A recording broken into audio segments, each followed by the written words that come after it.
السلام علیکم جی، کیسے ہیں آپ سب؟ امید کرتی ہوں کہ آپ سب لوگ ٹھیک ہوگے، خوش ہوگے۔ اللہ سے دل سے دعا ہے کہ آپ سب لوگ خیریت سے رہیں، خوش رہیں، آپ سب کی ساری جائز دعاؤں کو قبول فرمائیں۔ تو جو آج کی میں ویڈیو بنا رہی ہوں نا، تو وہ اس چیز سے ریلیٹڈ ہے کہ میں نے بہت سے لوگوں کو کہتے ہوئے سنا ہے کہ ہم تہجد میں اٹھتے ہیں، نماز پڑھتے ہیں، دعا مانگتے ہیں، لیکن ہماری دعا جو ہے وہ قبول نہیں ہوئی، ہماری دعا رد ہو گئی۔ تو میں آج آپ کو بتاؤں گی کہ تہجد میں دعا جو ہے وہ اس طرح مانگے کہ وہ کبھی رد نہیں ہوگی، اور ڈیفینیٹلی آپ کی دعا جو ہے وہ ضرور قبول ہوگی۔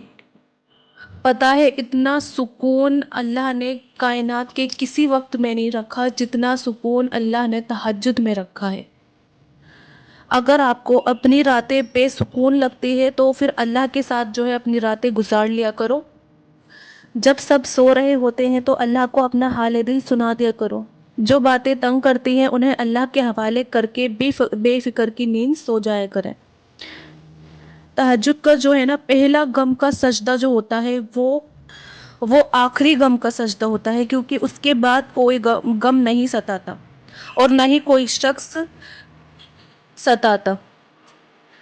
پھر تو انسان بس خوشی سے جاگتا ہے اپنے رب سے ملاقات کے لیے۔ آنسو، سسکیاں، تکلیف، درد، تڑپ، پریشانیاں، ان سب سے چھٹکارا پانے کے لیے تہجد پڑھا کرے۔ انشاءاللہ بہت فائدہ ہوگا۔ جب زندگی میں کوئی راستہ، کوئی منزل، کوئی کنارہ نظر نہیں آئے تو تہجد پڑھ لیا کرو، کیونکہ تہجد معجزے کرنے کی طاقت رکھتی ہے تہجد کی نماز۔ پیارے اللہ کہتے ہیں نا کہ کوئی مانگنے والا ہے جس سے میں عطا کروں، تو جان لو تہجد پیارے اللہ سے کن کہلوانے کی طاقت رکھتی ہے۔ دعائیں کبھی رد نہیں کی جا سکتی، پھر وہ چاہے تہجد کی دعا ہو یا پھر کسی فرض نماز کی۔ کیا تمہیں لگتا ہے کہ اللہ تمہیں تڑپتا ہوا چھوڑ سکتا ہے؟ تمہیں ایسا لگتا ہے؟ نہیں نا، کبھی نہیں۔ اللہ جانتا ہے کہ تمہاری چاہت کو کب اور کیسے تم تک پہنچانا ہے۔ صبر کرو اور دعا کرنا کبھی مت چھوڑنا، پھر دیکھو تمہارے دعا سے وہ بھی پالو گے جو تمہارا نہیں ہے۔ اور اگر یقین رکھتے ہو تو حالات سے نا امید مت ہو، کیونکہ معجزے یقین والوں کے لیے ہوتے ہیں اور معجزے روز ہوتے ہیں۔ اور پھر ڈرو مت، تم جہاں کہیں بھی ہو اللہ تمہارے ساتھ ہے۔ تم اپنے آپ کو محسوس کرو، تم جہاں کہیں بھی ہو تم یہ ریئلائز کرو کہ اللہ میرے ساتھ ہے۔ پتہ ہے تہجد میں آپ کی چھوٹی سی چھوٹی پکار بھی سیدھے عرش تک جاتی ہے۔ جب تم اللہ کی طرف مخاطب ہوتے ہو نا تو وہ فرماتے ہیں مانگو، تم کو جو مانگنا ہے مجھ سے مانگو، جس کی تمہیں ضرورت ہے میں سنوں گا، میں عطا کروں گا۔ جو بھی تمہاری فریاد ہے مجھ سے کہو، میں سنوں گا اور پوری کروں گا۔ پھر پتہ ہے جو بھی آپ کی زبان سے نکلتا ہے نا اس پر کن فرما دیا جاتا ہے۔ جو بھی اس ٹائم پر آپ اللہ سے دعا مانگتے ہیں، آپ کی زبان سے جو بھی نکلتا ہے تو اللہ تعالیٰ اس پر کن فرما دیتے ہیں۔ یہ کبھی مت سوچنا کہ تہجد میں آپ جو دعا مانگتے ہیں وہ قبول نہیں ہوئیں گی۔ تم خود ہی سوچو، اگر تمہاری دعائیں قبول نہ کرنی ہوتی تو اللہ تعالیٰ تمہیں تہجد تک کیوں لاتے؟ تہجد کی نماز پڑھنے کی توفیق کیوں دیتے؟ کیوں بار بار کوئی دعا مانگنا اتفاق تھوڑی ہو سکتا ہے؟ اگر آپ ایک ہی دعا کو بار بار مانگتے ہیں یہ اتفاق بالکل نہیں ہے۔ اللہ تعالیٰ تمہیں دینا چاہتے ہیں، اس لیے اللہ نے دعا کی توفیق دی ہے، تہجد پڑھنے کی توفیق دی ہے۔ ہمیں ایسا لگتا ہے کہ ناممکن ہے، ناممکن سے راستے لگنے لگتے ہیں کہ دعائیں قبول نہیں ہوگی، لیکن وہ ایک امید جو ہے بلا وجہ ایک امید سی دل میں رہتی ہے کہ ہاں اللہ کی طرف سے مدد آئے گی، اللہ تعالیٰ قبول کریں گے میری دعا۔ یہ امید جو ہوتی ہے نا یہ بلا وجہ نہیں ہوتی۔ اور پتہ ہے تہجد کے وقت وہ دعائیں بھی قبول ہوتی ہے جسے دنیا والے ناممکن بتا کر دل توڑ دیتے ہیں۔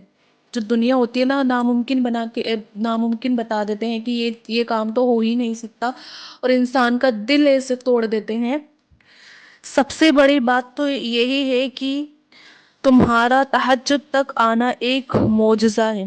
اللہ تمہارے ساتھ ہے، اور جب صبر کرنے والے درد سے اللہ کو پکارتے ہیں نا تو وہ ان کی دلوں کو ٹھنڈا کر دیتا ہے اور وہ انہیں ہر گھٹن سے آزاد کر دیتا ہے۔ تمہارا کام بس دعا کرنا ہے۔ جب تم دعا کے ذریعے اپنا پہلا قدم اللہ کے جانب بڑھاتے ہو تب وہ تمہیں دیکھ کر خوش ہوتا ہے۔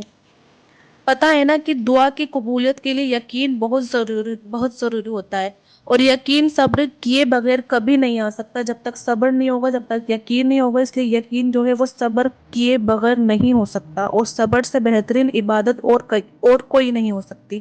اللہ ہر شخص کو مختلف طریقوں سے آزماتا ہے، اور کبھی کبھار تو وہ تمہیں ایسا آزمائش میں مبتلا کر دیتا ہے کہ لگتا ہے کہ اب تم کبھی بھی اس آزمائش سے نکل نہیں سکو گے، مگر ایسا ہوتا نہیں ہے، کیونکہ اللہ تمہیں امتحان میں مبتلا کرنے سے پہلے تمہارے لیے اس سے باہر نکلنے کا راستہ بنا دیتا ہے. وہ تمہیں گرا کر بھی سنبھالنے کا ہنر سکھاتا ہے. اللہ آزماتا انہی کو ہے جن سے وہ محبت کرتا ہے. تہجد سکون ہے، تہجد بھروسہ ہے، تہجد معجزوں تک پہنچنے کا ذریعہ ہے. تہجد جو ہے قبولیت کا راستہ ہے. تہجد رب سے عشق کا ثبوت ہے. تہجد کا جو بلاوا ہوتا ہے وہ ایسے ہی تو نہیں ہوتا. تہجد کا بلاوا فرش سے نہیں عرش سے آتا ہے. تہجد تو صرف اسے ہی ملتی ہے جسے اللہ چاہتا ہے، اور جسے اللہ چاہتا ہے نا تو اسے وہ مکمل کر دیتا ہے. جب تم کو سکون کی ضرورت ہوتی ہے اور تم سکون کی تلاش میں در بدر بھٹکتے رہتے ہو نا، تب پیارے اللہ تمہیں زندگی میں سکون عطا کرنے کے لیے تہجد کا راستہ دکھاتے ہیں. جب دعاؤں کے قبول ہونے کے راستے بند نظر آنے لگتے ہیں نا، تب بھی ایک راستہ بند نہیں ہوتا، اور وہ راستہ ہے تہجد کا، جہاں انشاءاللہ قبولیت لازمی ہوتی ہے. ہاں لیکن جو ہے دعا قبول ہونے میں تھوڑا سا وقت لگتا ہے، لیکن اس کے پیچھے کیا وجہ ہے وہ اللہ ہی جانتا ہے. مگر ہمیں دعاؤں کو پورے یقین، پورے بھروسے کے ساتھ مانگتے رہنا ہے. ناممکن کے بارے میں تو سوچنا ہی نہیں ہے. ہمیں تو بس اللہ کے کن کا انتظار کرنا ہے. اگر پیارے اللہ تمہاری دعاؤں پر کن کہہ رہے ہیں نا، تو تمہارے یقین کو بڑھا رہے ہیں. اور اگر دعا کو قبول کرنے میں دیر کر رہا ہے تو وہ تمہارے صبر کو آزما رہا ہے.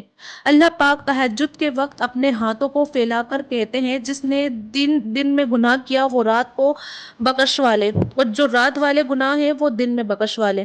تو ایسا بالکل نہیں ہو سکتا. آپ دعائیں مانگے اور آپ کی دعائیں قبول نہ ہو، خاص طور پر تہجد کی دعا. تہجد میں تو ایسا ہو ہی نہیں سکتا کہ آپ دعائیں مانگے اور آپ کی دعائیں قبول نہ ہو. آپ دعائیں مانگتے رہے، جب تک دعائیں قبول نہ ہو آپ مانگنا بالکل نہ چھوڑیں. آپ مانگتے رہے، انشاءاللہ ایک دن اللہ تعالیٰ آپ کی آنکھوں کے سامنے ایسی جگہ سے آپ کی جو ناممکن دعائیں ہیں وہ قبول کریں گے، جہاں سے آپ نے سوچا بھی نہیں ہوگا. تو آپ پلیز دعائیں مانگنا نہ چھوڑیں. اللہ تعالیٰ سب کی دعائیں قبول کرتے ہیں، کسی کی جلدی کرتے ہیں اور کسی کی دیر میں کرتے ہیں. تو دعائیں مانگتے رہے. تو آج کی ویڈیو بس اتنی ہی. اب ملیں گے اگلی ویڈیو میں. اس ویڈیو کو آپ زیادہ سے زیادہ شیئر کریے ثواب کی نیت سے، اور ویڈیو کو لائک کریے، اور میرے چینل عظمیٰ خان اسلامک چینل کو سبسکرائب کریے. اب ملیں گے اگلی ویڈیو میں. جب تک اپنا خیال رکھیے گا. اللہ حافظ.